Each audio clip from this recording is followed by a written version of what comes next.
Okay, Daniel, today we're going to talk about when things go well and then also when they don't go so well. So, my quote of the day is from Bruce Springsteen's song, "One step forward and two steps back." So, for every one step you go forward in the running game or even in cycling, you can take two steps back or perceive two steps back. So, you were in the cycling national championships and you got a mechanical, which wasn't your best day at the office that you were looking for. Mechanical on the bike and in my legs as well. Didn't have a great race altogether, but look, things happen. Yeah. So just not dwelling on that, the point that we're now kind of getting to is from being around a lot of the races and the summer, coaching athletes at different levels of the sport, at the pointy end and the middle and bottom. People are going well, and then you're go through this one step forward, two steps back, and that's going to bring you into like doing things for the right reasons, and ultimately that's your reasons. Like why are you engaging, obviously, Daniel, in the cycling, and then in our predominant form here is running. So the key ones generally are the why. Generally it's the challenge, it's the self-mastery, and on the way when everything's fresh, everything's new, you're making improvements and everything is shiny. But then it kind of gets to some rough patches, and you get into the negative side of it. A bad race,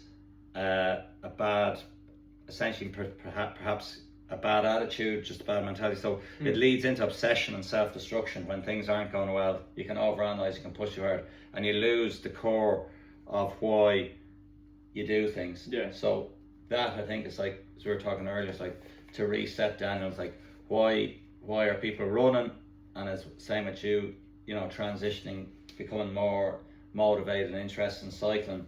It's to like why did you make the change, and then how can you approach it on the right level. I think it's important to remember for everyone, like there's only so many are going to go to the very top, and even then, experience from coaching athletes at a very high level, I've noticed that they have to stay in the right emotional state, and things that are not necessarily in the training manual might be actually when you go to a function, you actually have a few pints would be better than that extra self-obsession and which leads to self-destruction, jumping off a big rock and into the sea, or whatever it is, going to a concert, and that sense of innocence and freedom and energy that the running and the competition is excelling or accentuating the benefits of your life and giving you in a positive space.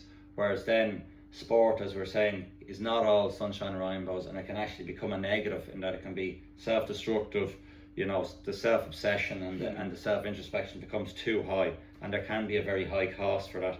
So that's where it's important to kind of, going back to those questions, like I said, why are you doing it, and what are you going to do, going forward to participate. So we're in the middle of the season. On a positive end, there's some people are absolutely rolling, they're flying, so they've got momentum. They're on their path, they're on the right trajectory. So that's simple. Keep doing your basics, keep doing it. You've got your goals and you're zoned in, so you're jumping out of bed in the morning within reason, and you've got the activity. There's those who have set good goals. Now they've had a couple of bad races or they've hit a stumbling point. Now you're either in shape or you're not in shape. So then you have to make a decision. Right, am I going to beat myself up? Geez, that goal is now off the table, or it's not going out how I want it. The next thing you have to do then is like, right, okay, am I going to just can the season, which is generally a bad idea unless you're absolutely sick or something like that, and sick yourself perhaps. But we don't want to hit that. The point is like, right, what am I going to do for the rest of the season? How am I going to re-energize myself? What's my base minimum goal? Sometimes, like, as I brought somebody to the race there, didn't run their best time, but they won their category. So then you're like, okay, the value of going to the race, racing, giving my best effort for whatever it was in the day is certainly better than not getting out there and being in the mix. So it's resetting the goal, like, right, where can I now reset the time I want to run? Do I need a few weeks training? Reset the challenge, and then get back into, right, enjoying racing, finishing as high up as possible, and do I need a re-break? And a couple of final points to finish. As I said before, remember a friend called Denny always says, you can't put in what God left out. And we had a good chat with a few runners after the Kilcock 5k, and like, some of it is like, sometimes when you accept the big limiter is talent, and talent is real. It's not just your attitude, your effort, and doubt me now type of stuff. Actually, those with the biggest talent, they have a bigger channel to open. But that then leads into being patient, and everyone's going to do badly and everyone's going to do well. The best people on the day in, say, the Kilcock 5k, there was hundreds who had or a few that didn't have a good day. So like for every success story, you know, there can be 1,000 heartaches. So it is, get back into the balance. Why are we doing it? Reset your goals and make it fun. Even for me, running, it's like, right, go and do a local road league, do the park run, then climb up the ladder. For some people, it's just a lower key race. And then, you know, when you restart and refresh a season, like, so if Dublin Marathon season's coming in, or general cross-country track season's coming, it's grand at the end of the summer, say, okay, fresh mindset, fresh approach. But you will start coming back into the crunch end of a marathon block and the crunch end of a summer season, whether it be 5k, 10k road racing or the track.